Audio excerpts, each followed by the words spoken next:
ये जो कमाल है ना कि कुरान पाक में अल्लाह ताला ने फरमाया कि जो कुछ तुम डिफेंस पे खर्च करोगे वो कभी जाया नहीं जाएगा, अल्लाह ताला तुम्हें इसका अजर देगा।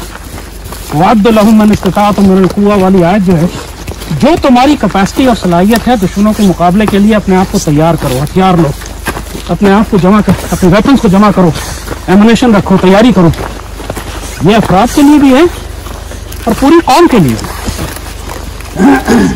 आप जो कुछ इन्वेस्ट करते हैं इस नीयत से कि हम अल्लाह के दीन के लिए, पाकिस्तान के लिए, मुसलमानों की हिफाजत के लिए इसको रखेंगे, ये एक एक रुपया जो आप इस पर खर्च करते हैं वो अल्लाह की तरफ से आपका अजर बन जाता है।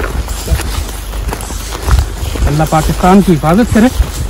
आने वाले वक्तों में हर शहरी को सिपाही होना पड़ेगा। ये सिविलियन और फौजी का फर्क अब खत्म हो चुका है। ये हाइब्रिड वॉर्स, 5th और 6th जनरेशन वॉर्स, इसके अंदर हर सिविलियन फौजी है और हर फौजी सिविलियन है।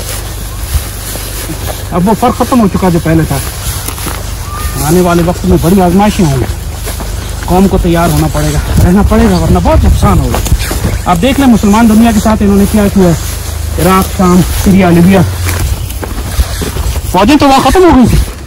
वहाँ तो शहरी लड़ाई कर मुल्कों का दिफा हुए तो शहरियों ने किया है, फौजों को तो तबाह कर दिया था उन्होंने। इंशाअल्लाह अल्लाह पाकिस्तान की खैर रखेगा, लेकिन पाकिस्तानी आजमाए जाएंगे।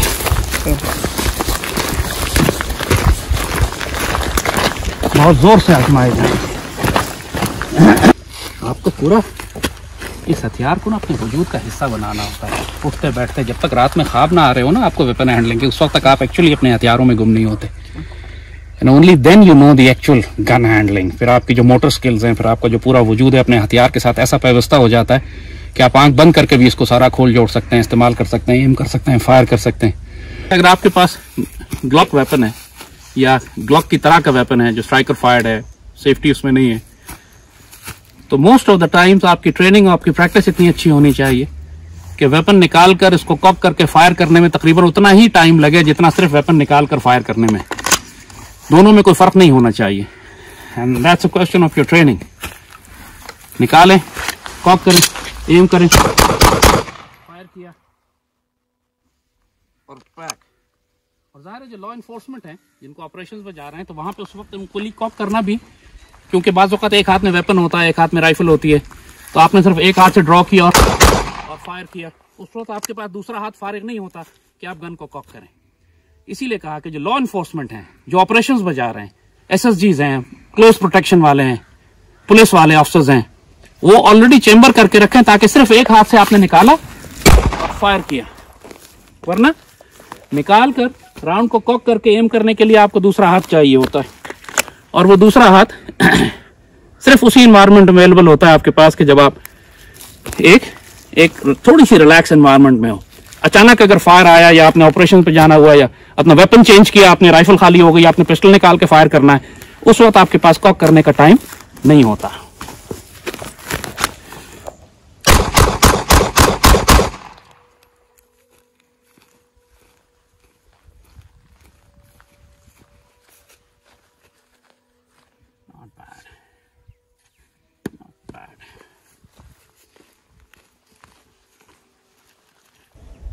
और अगर आप प्रोफेशनल हैं, ऑपरेशंस पे जा रहे हैं, जैसे कहा जंग पे जा रहे हैं, उस सूरत हाल में ऑलरेडी राउंड चेंबर करके रख लेना आपके लिए बेहतर है, क्योंकि उस वक्त आपके पास वक्त नहीं होता।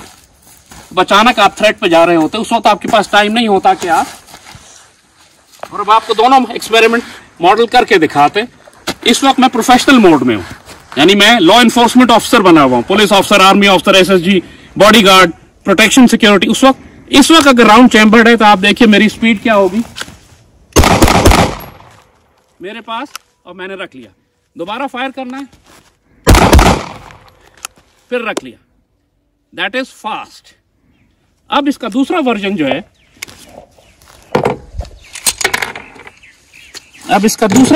है, वो ये होगा कि हम राउंड चेंबर करके नहीं रखेंगे।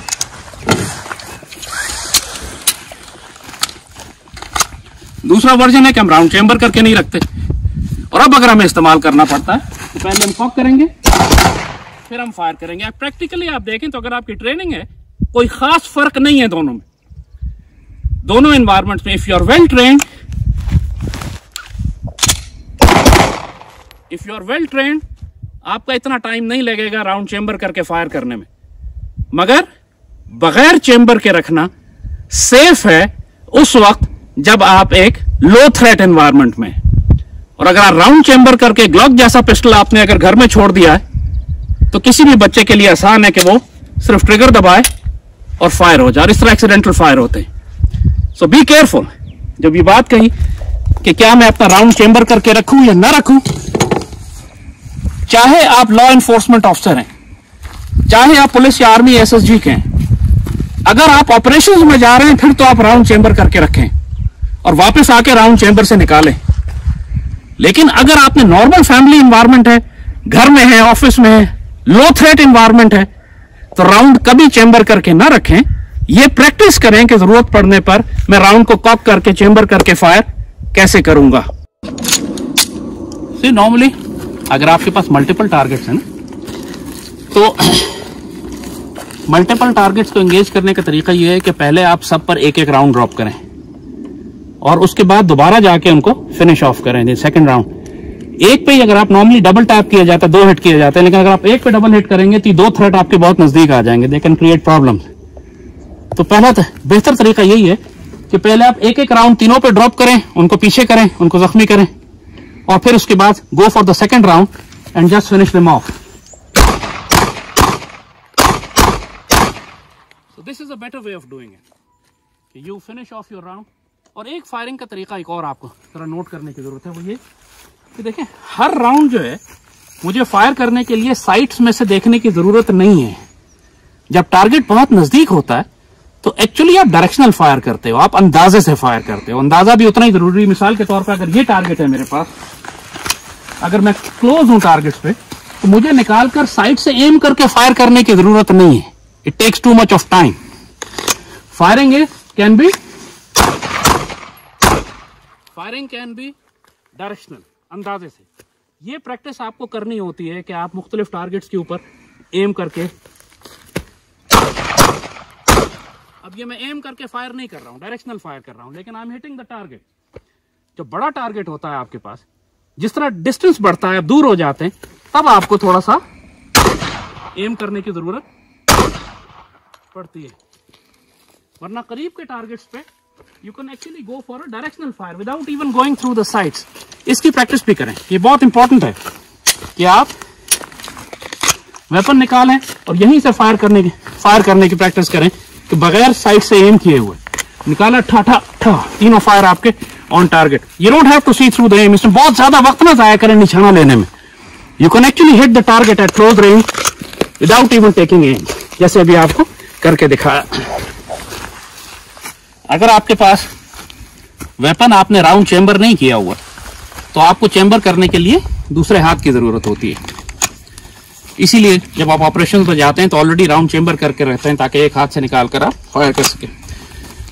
बाज़ औक़ात स्पेशली वॉर में, सिक्योरिटी ऑपरेशंस में, पुलिस के लिए, एसएसजीज के लिए एक इशू, ये इवन सिविलियंस के लिए भी एक इशू आ सकता है कि आपका एक हाथ या बिजी है या जख्मी है, आमतौर पर इनकैपेसिटेट हो जाता है, जख्मी हो गया, गोली लगी, चोट लग गई, इससे आप इस्तेमाल नहीं कर सकते। एक हाथ आपके पास है अवेलेबल और आपने राउंड चेंबर नहीं किया हुआ है। आपने अगर राउंड चेंबर नहीं किया हुआ है इसके अंदर, तो अब एक हाथ से आप राउंड चेंबर कैसे करेंगे? तो ये एक स्पेशल टेक्निक है। नॉर्मली पीस टाइम में प्रैक्टिस करें बेहतर होती है कि वेपन निकाला, अब आपने चेंबर नहीं किया हुआ तो आपको दूसरा हाथ चाहिए, दूसरा हाथ अवेलेबल नहीं है, अब क्या करेंगे? तो उसके लिए, इस काम के लिए अल्लाह ने जूता बनाया हुआ है कि you do it with your shoe. इसकी टिप को रख के, जूते पे आप रख के इसको जब टिप को धक्का देते हैं तो पहला राउंड इसमें चेंबर हो जाता है। वो राउंड हमने चेंबर किया एंड यू सॉ के round is chambered.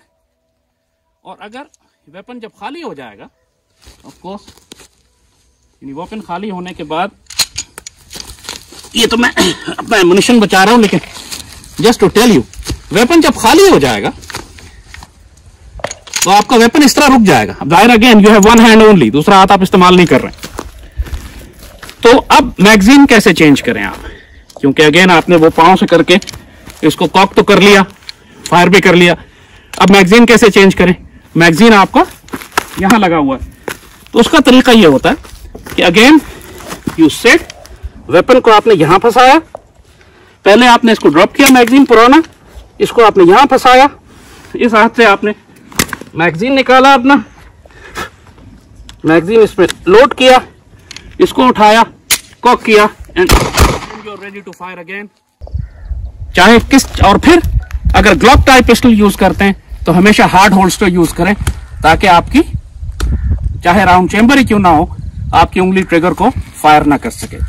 Take the safety precautions, क्योंकि बहुत ज्यादा नुकसान हो जाता है एक हिमाकत की वजह से, जहालत की वजह से, खास तौर पर बच्चों वाले घरों को मैं कहूंगा कि उसमें तो बल्कि अगर आप लो थ्रेट एनवायरनमेंट में हैं तो कभी भी मैगजीन डाल के भी ना रखें। जिस तरह ये पिस्टल है, मैगजीन और पिस्टल अलग अलग रखें, इसको अलग रखें, इसको अलग रखें, ताकि बच्चे के हाथ में अगर पिस्टल आ भी जाता है और वो उसको फायर कर भी देता है तो वो एक्सीडेंटल फायर ना कर सके। अगर आप ये करके रखेंगे, इसके अंदर लोड करके रखते हैं, फिर इसको लॉक एंड की में रखें, बच्चों तक ना पहुंचने दें प्लीज।